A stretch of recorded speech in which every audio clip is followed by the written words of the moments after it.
हमारे हिंदू धर्म का विशेषता क्या है, इसके बारे में थोड़ा सा आप लोग को बताता हूँ। विशेषता इसका क्या है, महत्व क्या है इसका।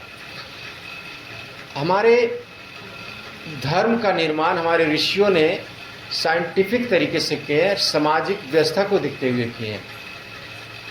यहाँ पर हर एक किसान के लोग जुड़े हुए हैं। जो पूजा पद्धति जो हम सब पूजा में बैठे हुए हैं, देखिए एक चीज़, अक्षत, पुष्प, कलावा, नारियल, घृत, ये सब कहाँ से आता है?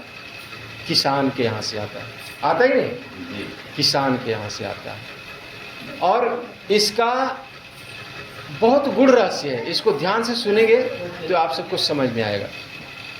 और इसके लिए एक पुरोहित रखा गया है जो ये सारे सामग्री को लिखते हैं पूजा के। और हमारे हिंदू धर्म में हर दिन कोई ना कोई त्यौहार है, हर दिन, और वो पुरोहित लिखते हैं। और ये इससे हर एक किसान के यहाँ, हर एक घर में हमारा अर्थ, ये पैसा वहाँ से सामान आता है, उसका अर्थ व्यवस्था मजबूत होता है। उसके हर के यहाँ पैसा जाता है, हर एक के यहाँ। तो इस तरीके से हमारा संरचना है समाज का, हमारे ऋषियों ने रचा है।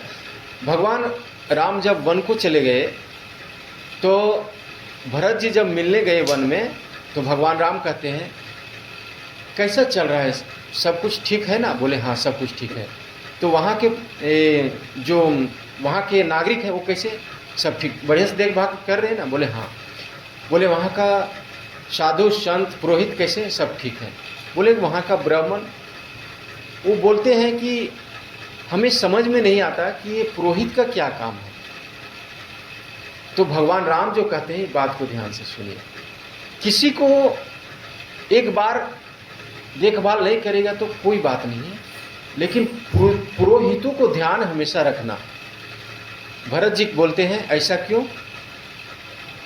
तो प्रभु श्री राम जी कहते हैं कि ये जो पुरोहित है ना, ये हमारे समाज की अर्थव्यवस्था के रीढ़ की हड्डी है। क्या है?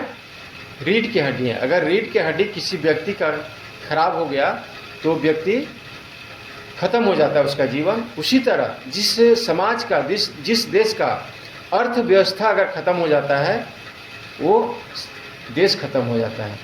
तो ये पुरोहित जो है वो रीढ़ की हड्डी की तरह है।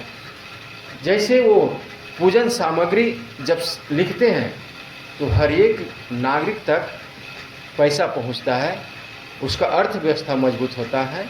इसलिए समाज का रीढ़ का हड्डी कौन है? ये हमारे पुरोहित है।